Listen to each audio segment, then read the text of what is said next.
something that financial institutions like when you come to you and ask for a loan or to finance a project?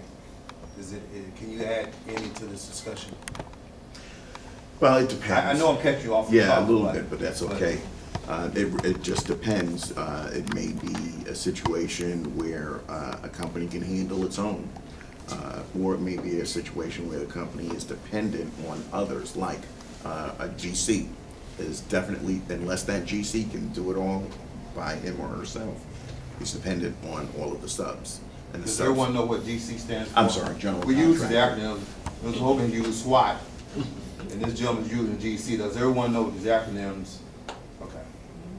Okay, the general contractor is dependent on the subs.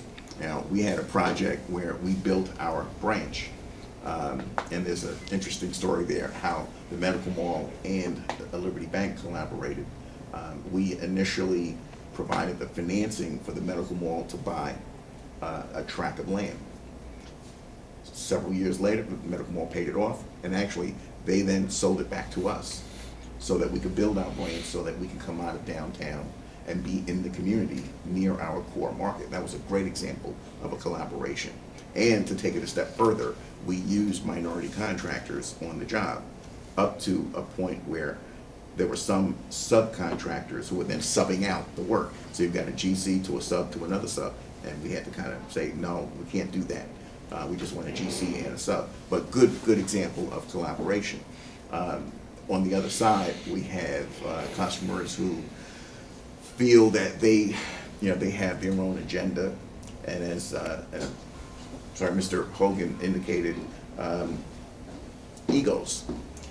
We've had individuals who think they can do it all themselves. Their view is very myopic, and without the infrastructure, without an organization that they can depend on, there are going to be some holes.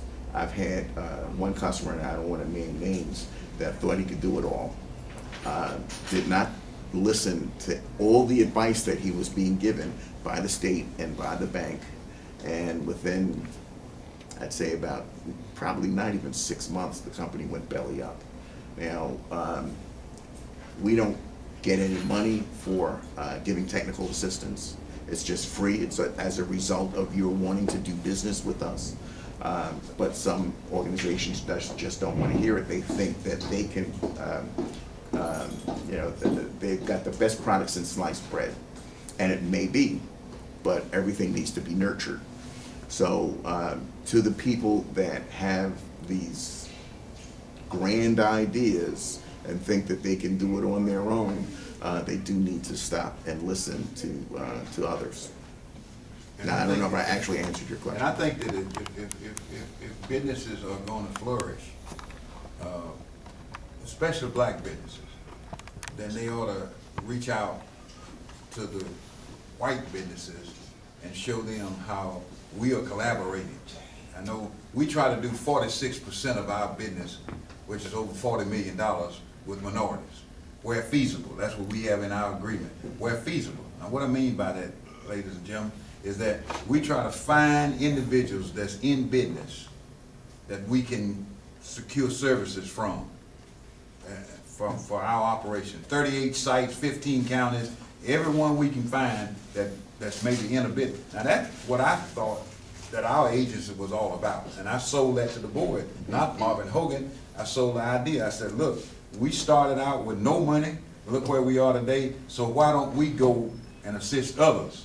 And so we go to the banks and say, look, if we're going to do business with you, Mr. Banker, then you're going to have to assist some of our clients in their business. So we're not going to deposit our money in your bank if you don't assist some of the people that we're working with, some of the families, some of the businesses that we're trying to start. Not just depend on grants and loans from the federal government or foundations. You got to go to the local bank there, because we have in every county over 45 people that's doing something in the county, and that's a payroll. Right, and there's no free lunch. You have to earn what you get. That's it. There are a number of individuals that feel like bank financing is an entitlement. It's a grant, but it's not. And even, I think Kelly, you were talking about nonprofits. That's a perfect example, whether it's a church or a community-based organization. You have to run your shop like a business. Because I can tell you, when I'm reviewing your request, I'm looking at you as though you're a business. So there's certain thresholds that you have to be able to achieve. In my business, we call it the 5 C's of credit. These are things that I have to have. I can't have 2 or 3 of them. It's character, capital, capacity, collateral, and cash flow. If you only have 4 of the 5, those 4 that you do have to be real strong, because I really need all of them. And there are a lot of nonprofits. I've talked to 2 of them over the last maybe 4 or 5 months.